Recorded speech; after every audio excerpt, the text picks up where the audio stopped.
Hi guys, so I know I said I wouldn't buy any more books until I'd read 52. Well, I slipped up a little and I bought 11. I know, I'm bad. I know I slipped up majorly, I do apologise, but I'm not really sorry. Some of these purchases were kind of inevitable, the others I just couldn't help myself. So I'm just gonna jump right in. As most of you know, I've been reading the Vampire Academy series and I only had the first 4 books, and I finished all of the first 4 books, so I went and bought the last 2 in the series, Spiritbound and Last Sacrifice, and I can't put this series down. Michelle Mead has me just addicted to these books. I adore them. They're just wow. I must have been living under a rock when these came out. In fact, I remember picking up Vampire Academy up in my local library not long after it came out and thinking, oh my god, what a gimmick. What was I thinking? What was I thinking? I could have been in love with Dimitri years and years ago. I so could have. I love Dimitri. I don't care. I'm not going to spoil it, but I'm just saying I don't care. He's still kind of hot. And the other thing is kind of sexy. I'm not spoiling it, but I'm just saying. I'm not going to say, but I am just saying. And yeah, I've been thoroughly enjoying them, so I absolutely had to pick up the last 2 books, and I'm already about quarter of the way through Spiritbound. So that was a worthwhile purchase, and I also decided to pick up the first 2 books in the Bloodlines series. I got Bloodlines and Golden Lily. Now, according to the order of reading list, it goes Bloodlines, Golden Lily, then Indigo Spell, but if you look at the back of these books, it goes Bloodlines, then Indigo Spell, and then Golden Lily. So I don't know. Someone let me know. I will probably look it up though, but if you know, let me know. So yeah, these are a spin-off from the Vampire Academy series. I have not looked at the back. I will not look at the back. I know it has something to do with one of the characters that you meet in Blood Promise. I believe she's the main character in these. I'm not entirely sure, but I'm not gonna go too much into it in case there is someone who hasn't read it, and I don't want to spoil it for people because we all know how much I hate things being spoiled. So yeah, so I picked up the 3 currently available Lunar Chronicles books. The 4th and final one comes out next year, and the reason I picked up all 3 in one go is because I've already had a preview of Cinder on my Kindle and I love the way Marissa Meyer writes. So I picked up Cinder, Scarlet and Cress, and what really clinched it for me is I picked up Cress because I'd heard so many people talk about it, so many booktubers talking about it. I picked it up in Waterstones and I started reading the first couple of pages, and then I was like, you know what, I'm just gonna get it. I need to stop reading it right now and just get it. So these will be read in the near future, and the best part is I bought these 2 with my Waterstones points, so I didn't even actually pay for them, which is awesome. So I'm looking forward to these 3, definitely. Then I got this Puffin's Classics book. It's a definite children's book. This is The Princess and the Goblin by George MacDonald, and it has illustrations. Look, illustrations. Illustrated by Ursula Le Guin. I don't know. Guin. You decide. I didn't know that The Princess and the Goblin was a book until like a couple of years ago, and I've been searching for a copy, and then I was just in Waterstones when I was getting Scarlet and Cress, and it was just there, so I was like, you know what, I'm getting it. And for a children's book, to be honest, the print isn't all that big. I mean, usually children's books, because this is probably aimed for like, it doesn't say on here, but books like this are usually aimed for like the 8 to 10 range, and the print is usually quite big. But yeah, I can't wait to read this, see what it's like. And then there was a cashback website that I'm signed up to.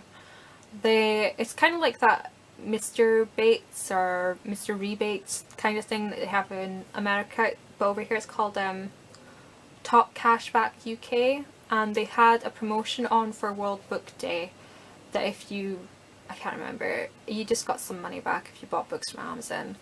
So I picked up 4 books from Amazon. I picked up Cinder, which I've already shown you, and then I picked up 3 books from my wish list. First is The Darkest Minds by Alexandra Bracken, and this is kind of a dystopian kind of book. I can't remember too much about it. It's quite a complex storyline.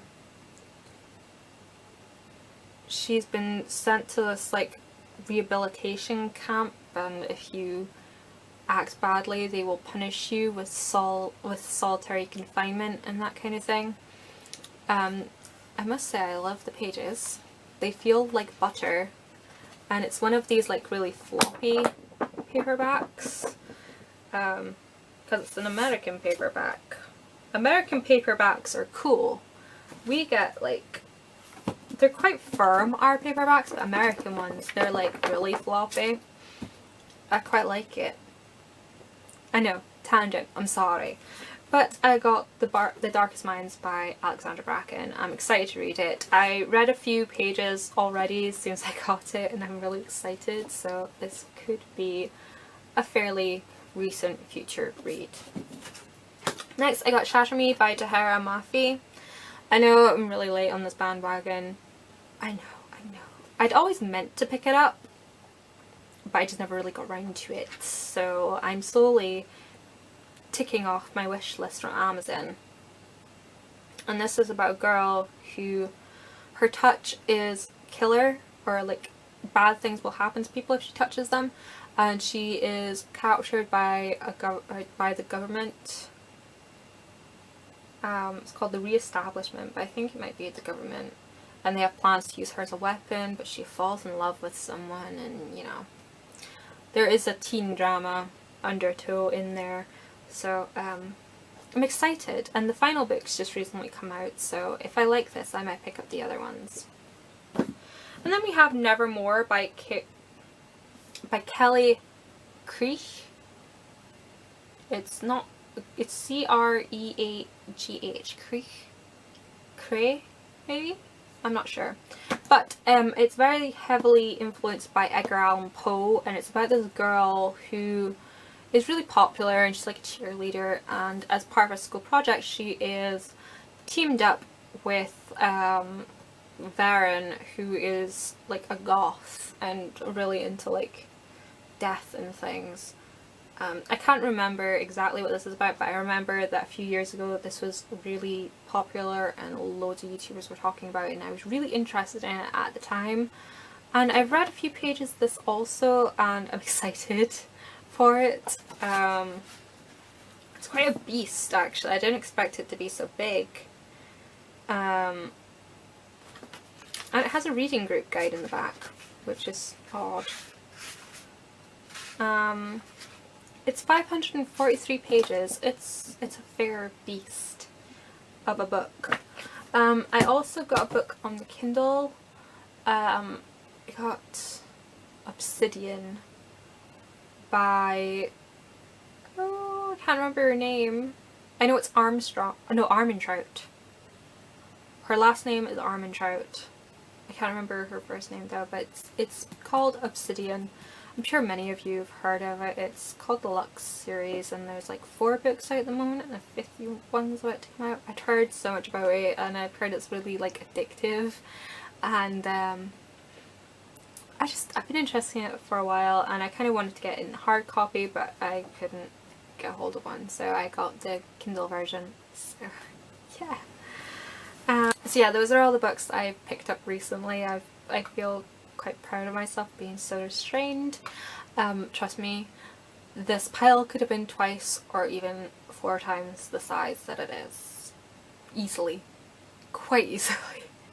And to be honest, it's not a huge issue at the moment because I am reading a lot fairly quickly. I mean, I've already read 4 books this month, which is more books than I've read in a long time.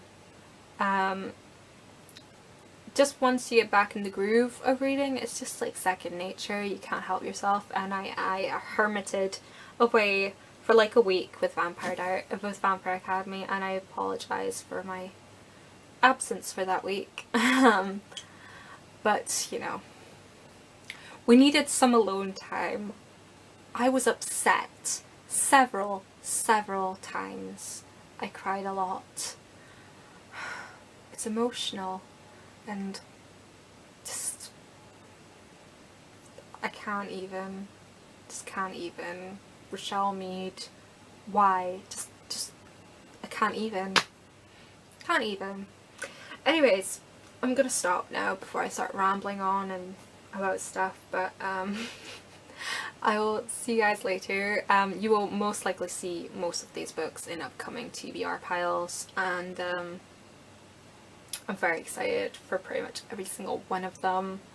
I think Princess and the Goblin will probably wait for, you know, a rainy Sunday afternoon when I have nothing to do. I'm in no rush to read this one. But the others, I'm just like, just inject it. Just inject it into my brain. I just want it in there and I'll enjoy it imaginatively. Okay, I'm gonna stop now because I'm getting weird.